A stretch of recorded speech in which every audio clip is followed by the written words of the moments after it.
In the ancient lands of IGBO, nestled beneath the gaze of the sun and wrapped in the warm red earth, there lived a village named Uminochi. A place of song, of harvest, of tradition. A place where the ancestors whispered through the winds and the trees bowed with stories. It was here that a child was born on the night of the sacred full moon, a child so radiant, the villagers said the gods had carved her themselves. Her name was ADAMA. From the moment she opened her eyes, the earth seemed to pause. Her skin glowed like morning ivory, kissed with the rare beauty of the river goddess. Her hair curled like woven silk, her eyes shimmered like glass touched by sunlight. She was not just beautiful, she was a marvel. As she grew, her beauty bloomed like a sacred flower. Wherever she walked, eyes followed. Songs were sung in her name, and elders bowed in admiration. ADAMA, the rose of Uminochi, they called her. The child of the moon. The pride of the land. But praise, like too much wine, can make the head spin. And in ADAMA, the seeds of pride took root far too early. She began to see herself not as one of the people, but as a being above them, untouchable, incomparable. She no longer fetched water from the stream or pounded yam with the village girls. She refused to greet elders, and when she passed the market square, she held her head so high it seemed the ground itself offended her. Children she once played with were now beneath her. Women who raised her turned into the butt of her mockery. She called them filthy, common, one.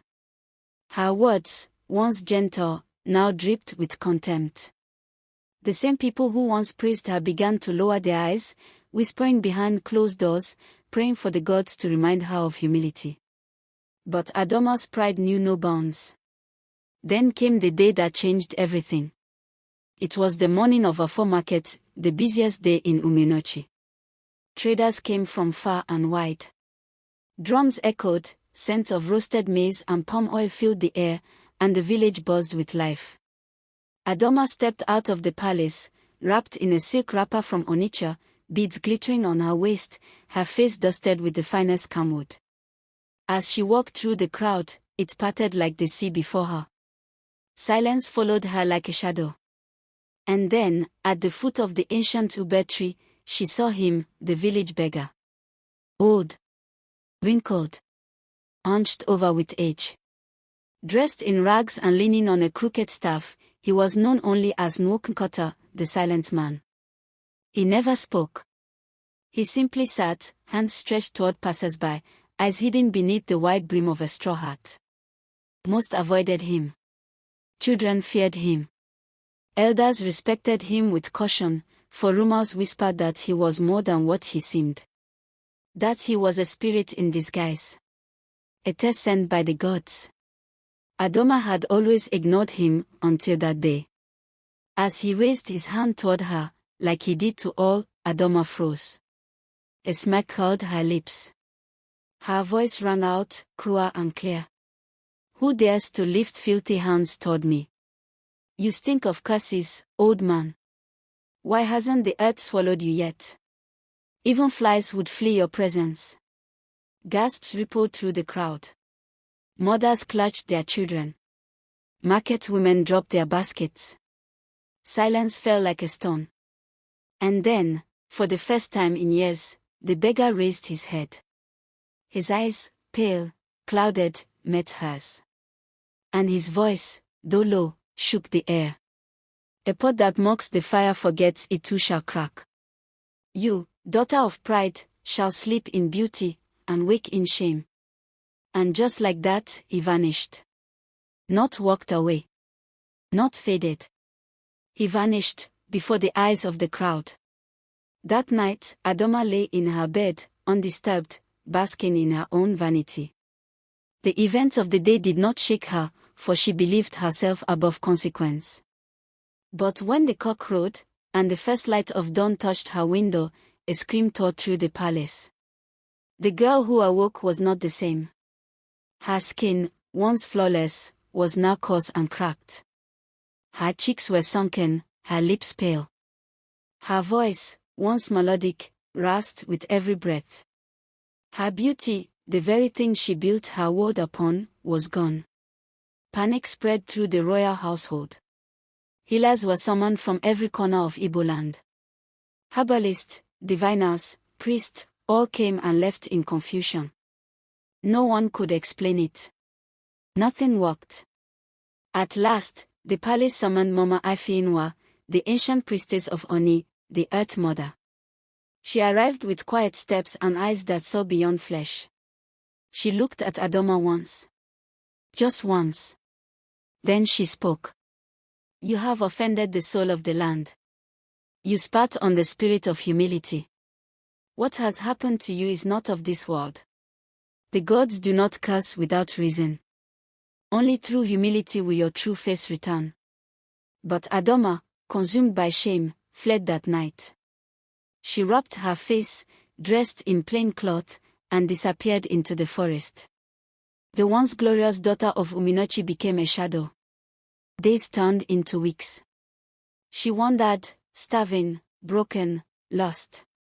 The forest did not sing to her. The rivers did not reflect her face. The animals avoided her path. She became a ghost in her own skin. One day, she collapsed near a small, forgotten village by the riverbank. An old woman found her, skin burned by sun, lips cracked, eyes empty. She took her in, fed her, clothed her, called her Neoma, good mother, not knowing she was royalty. ADAMA said nothing of who she was. She accepted her new life. And slowly, she began to learn. She swept the earth each morning. She fetched water from the river. She washed clothes, pounded yam, carried firewood on her head. She listened to the pain of widows, the joy of mothers, the struggle of farmers. She sat beside a blind man who played the drum and learned to hear music not with her ears, but with her soul. She danced with a crippled boy who taught her that joy doesn't live in the feet, but in the heart. Each day humbled her. Each day healed her.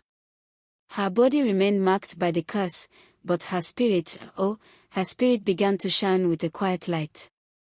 Then, one morning, as she fetched water, she looked into the stream. And for the first time in moons, she saw her reflection, not the old, cursed face, but something new. Something deeper. And behind her, standing on the riverbank, was Nwonkata.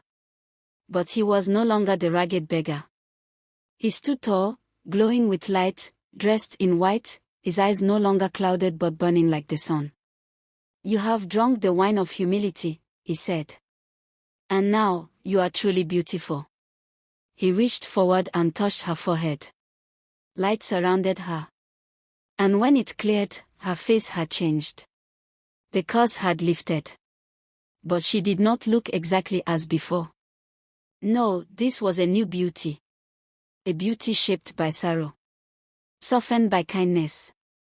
Strengthened by humility. She returned to Uminochi with no beads, no silk, no procession. Just her quiet steps and a heart renewed. The villagers stared. They wept. They knelt. She walked into the square, knelt before her aging father, and spoke.